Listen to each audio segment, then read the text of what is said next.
Playing கிரிக்கெட்டா? ம், போடுங்க, பால் போடுங்க.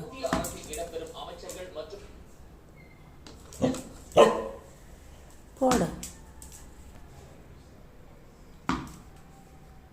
அவள்கிட்ட கொடுங்க ஒரு தடவை.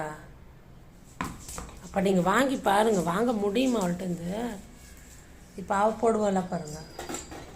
நெஞ்சிம்மா கொடுற, பால் போடு. அவள்கிட்ட வாங்குங்க.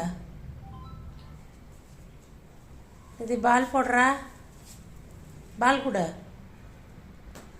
பால் கொடு. கொடுத்துருவாளா அவ? கொடு, கேட்சி பண்ணு, கொடுறா. வலிக்க போகிறது, விட்டுருங்க. கொடுறா, கேட்சி பண்ணுறா. ஆஹா.